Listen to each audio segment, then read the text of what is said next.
और जब उनकी नई बेटियों की बॉडी पर भी वही मार्क्स मिले जो कि उनकी मरी हुई बेटियों की बॉडी पर देखे गए थे, तब जॉन और फ्लोरेंस को ये यकीन हो गया कि उनकी बेटियों का पुनर्जन्म ही हुआ है।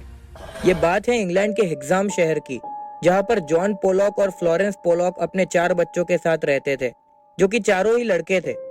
फिर साल 1946 में उन्हें एक लड़की होती है जिसका नाम वो जोआना रखते हैं, और 1951 में उन्हें और एक लड़की होती है जिसका नाम वो जैकलिन रखते हैं। जॉन और फ्लोरेंस का दूध का बिजनेस था और अब तक सब कुछ अच्छा चल रहा था। लेकिन फिर 5 मई 1957 को जब जोआना की उम्र 11 साल की थी और जैकलिन की उम्र 6 साल की थी, तब वो दोनों अपनी स्कूल होने के बाद रोड पर चलकर चर्च जा रहे थे। तभी अचानक एक कार बहुत तेजी से आकर उन दोनों को टक्कर मार देती है, और वो टक्कर इतनी खतरनाक थी कि दोनों जोआना और जैकलिन की मौके पर ही मौत हो जाती है। इस एक्सीडेंट ने दोनों के माता पिता को हिलाकर रख दिया था। जब एक्सीडेंट को इन्वेस्टिगेट किया गया तब पता चला कि कार ड्राइवर एक औरत थी जिसका नाम मैक्जूरी था। मैक्जूरी कुछ मानसिक परेशानियों से गुजर रही थी, जिसके कारण उसका ट्रीटमेंट भी चल रहा था। एक्सीडेंट के समय भी वो कुछ मेडिकेशन से ओवरडोज थी और वो अपने होशो आवाज में भी नहीं थी, जिसके कारण उसने इतनी तेजी से जोआना और जैकलिन को टक्कर मार दी थी। एक्सीडेंट के बाद मैक्जूरी को अरेस्ट कर लिया गया था, पर उसकी मानसिक बीमारी की वजह से उसने सुसाइड करने का अटेम्प्ट किया था, इसलिए उसे शहर के ही एक मेंटल हॉस्पिटल में भेज दिया गया था और उसके दोनों बच्चों की कस्टडी भी किसी और को दे दी गई थी। अपनी दोनों बेटियों की मौत के बाद जोआना और जैकलिन के पेरेंट्स सदमे में चले गए थे और वो ये मानने को तैयार ही नहीं थे कि उनकी दोनों बेटियों की मौत हो गई है। वो बार बार एक ही बात कहते थे कि हमारी बेटियां हमें इतनी जल्दी छोड़कर जा ही नहीं सकती। जब भी कोई उनसे मिलने आता था और उनकी बेटियों के बारे में बात करता था, तो वो दोनों उनसे हमेशा यही कहते थे कि देखना, हमारी बेटियां हमारे पास वापस लौटकर आ ही जाएगी। अब 1958 के नए साल की शुरुआत होने को थी और जोआना और जैकलिन की मौत को करीब 7 से 8 महीने गुजर चुके थे। तभी फ्लोरेंस एक बार फिर प्रेग्नेंट होती है और 4 अक्टूबर 1958 को वो 2 जुड़वा बच्चों को जन्म देती है और दोनों ही लड़कियां होती है। ये बात सुनकर जॉन और पोलॉक बहुत ही खुश हो गए थे और वो सबसे कहने लगे कि देखा, हमने कहा था ना कि हमारी दोनों बेटियां हमारे पास वापस आ ही जाएगी, और देखो, भगवान ने हमें हमारी दोनों बेटियां वापस लौटा दी। पर शॉकिंगली जॉन और फ्लोरेंस के परिवार में आज तक किसी ने 2 जुड़वा बच्चों को जन्म नहीं दिया था, और ये पहली बार ही था जब फ्लोरेंस के परिवार में भी किसी ने 2 जुड़वा बच्चों को जन्म दिया हो। अब आगे के हर एक इवेंट को एकदम ध्यान से सुनिए दोस्तों। जब फ्लोरेंस और जॉन ने अपने दोनों जुड़वा बच्चों को देखा तो उन्हें उनकी बॉडी पर कुछ ऐसे ही मार्क्स दिखाई दिए जो कि उनकी बेटियां जोआना और जैकलिन की बॉडी पर एक्सीडेंट के बाद मरते समय देखे गए थे। एक बच्ची के सर पर वही सेम बर्थ मार्क देखा गया जो कि एक्सीडेंट के बाद जोआना के सर पर देखा गया था, और तो और उनकी दूसरी बच्ची के पैरों पर भी वही सेम मार्क्स देखे गए जो कि कार एक्सीडेंट के समय जैकलिन के पैरों पर भी देखे गए थे। ये देखकर जॉन और फ्लोरेंस एकदम शॉक हो गए कि ये कैसे मुमकिन है कि दोनों ही बच्चियों को वही सेम जगहों पर वही सेम बर्थ मार्क्स है।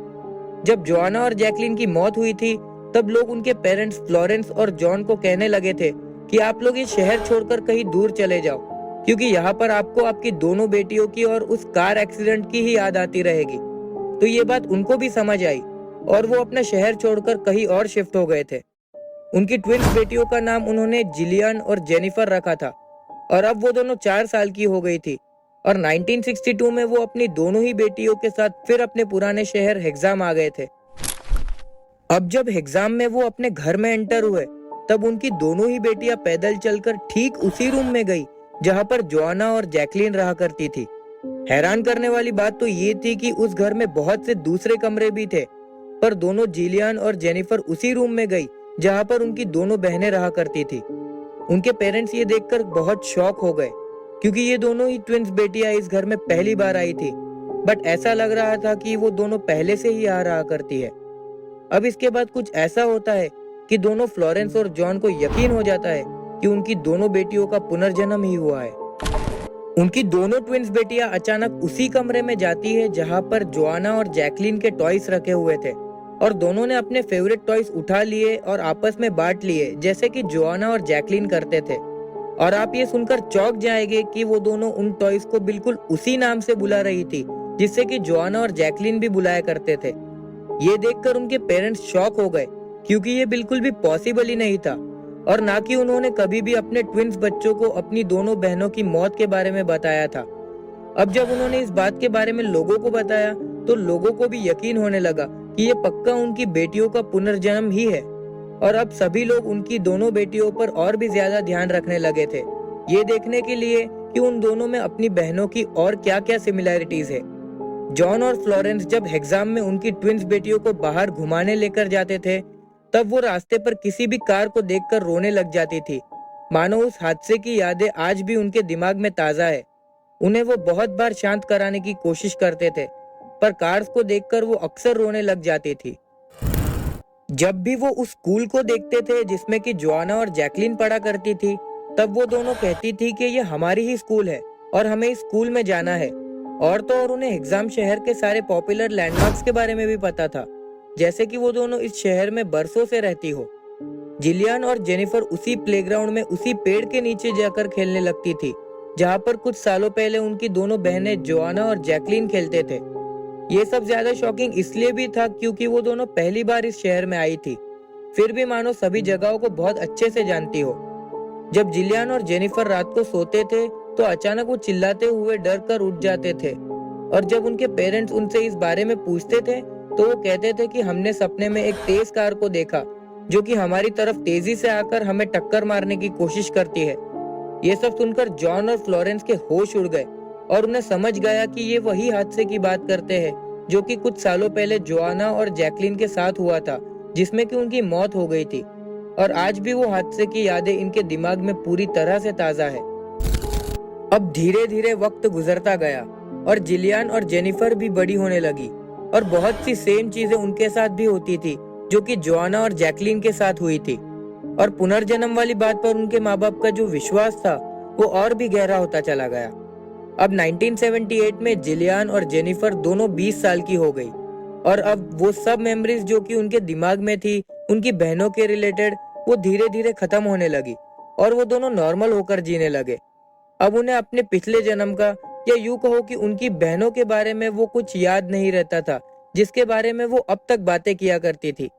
ये देखकर उनके पेरेंट्स भी समझ गए और उन्हें भी ये एहसास हो गया कि कब तक वो अपनी मरी हुई बेटियों के बारे में सोचते रहेंगे।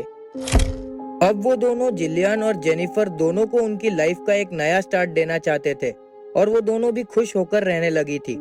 फिर कुछ सालों बाद जिलियन और जेनिफर दोनों की शादी हो गई और अब वो एक दूसरे से दूर अपनी लाइफ खुशी से जीने लगे थे।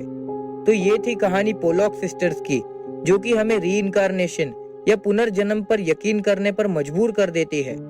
ऐसे बहुत से किस्से और कहानियां पूरी दुनिया में हुए हैं जो कि रीइंकार्नेशन की इस थियोरी को सपोर्ट करते हैं। आपकी इस बारे में क्या राय है, हमें कमेंट्स में जरूर बताएं। मिलते हैं अगली बेहतरीन वीडियो में।